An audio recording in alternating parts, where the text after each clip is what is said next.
Hi, I am Nishvita from Karnool Medical College 2K19 batch.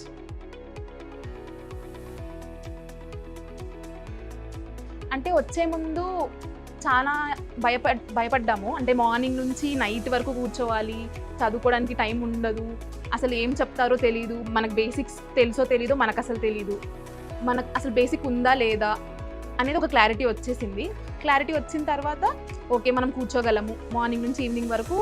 మధ్యలో కొన్ని deviations ఉంటాయి, కొంతమందికి ఉంటాయి, కొంతమందికి ఉండవు, కానీ వాటిని కోపప్ ఎలా చేసుకోవాలి కూడా అంత బాగా అనిపించింది ఇక్కడికి వచ్చిన తర్వాత.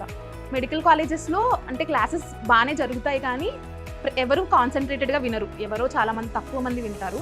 ప్లస్ ఫ్యాకల్టీకి కూడా వాళ్ళ ఇష్యూస్ ఉంటాయి, వాళ్ళ క్లినిక్స్కి వెళ్ళాల్సి వస్తుంది, ఇక్కడికి వచ్చి వినాల్సి వస్తుంది. వాళ్ళు వెల్ ప్రిపేర్డ్గా ఉంటారో లేదో మనకు తెలియదు. వాళ్ళు చెప్పేది 50% అయితే మనం రిసీవ్ చేసుకునేది 10% ఉంటుంది. ఇక్కడ అలా కాదు, ఫ్యాకల్టీ అందరూ they are only concern about that studies, that topics.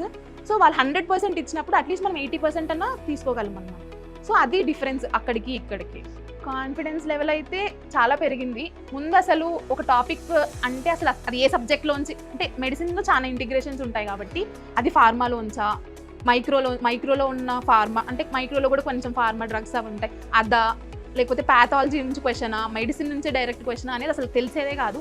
ఇప్పుడు ఒక క్లారిటీ వచ్చింది, ఏ సబ్జెక్ట్లో ఏ టాపిక్స్ ఎలా ఉంటాయి, మెడిసిన్లో ఎలా ఉంటాయి, మెడిసిన్ క్వశ్చన్స్ ఎలా వస్తాయి, ప్యాథ్ క్వశ్చన్స్ ఎలా వస్తాయి అనేది ఒక క్లారిటీ, చాలా డిఫరెన్స్ తెలుస్తుంది.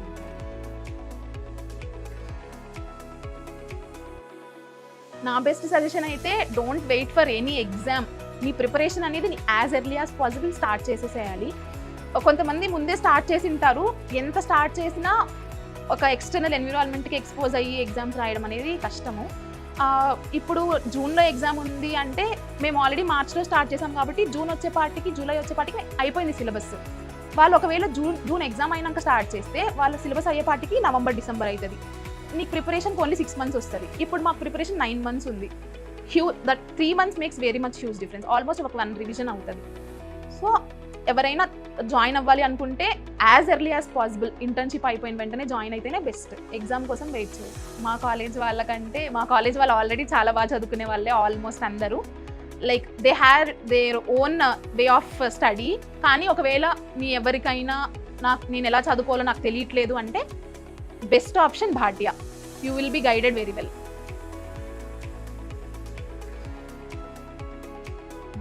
ఆన్లైన్లో చదువుకొనింటే అనేది చదువుకోవడం అయితే తెలీదు, జరిగిండదు. అంటే ట్రై చేసాం మేము కూడా 3rd yearలోనే. కన్సిస్టెన్సీ ఉండదు ఫస్ట్ థింగ్. ఏ కాంపిటేటివ్ ఎగ్జామ్లో అయినా మనకు కావాల్సింది కన్సిస్టెన్సీ. ఆ కన్సిస్టెన్సీ ఉండాలంటే ఖచ్చితంగా ఒక పుష్ కావాలి.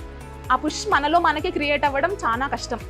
కొంతమంది క్రియేట్ అవుతుంది, కానీ అలా క్రియేట్ చేసుకోలేని వాళ్ళ కోసం ఇలాంటి భాటియా అనే ఇన్స్టిట్యూషన్స్ చాలా హెల్ప్ఫుల్ అనమాట. మనము ఇలా పుష్ దొరికినప్పుడు మనం చదువుకోవచ్చు అన్నీ. నేను ఎలా చదువుకోవాలో నాకు తెలియట్లేదు అంటే best option Bhatia. You will be guided very well.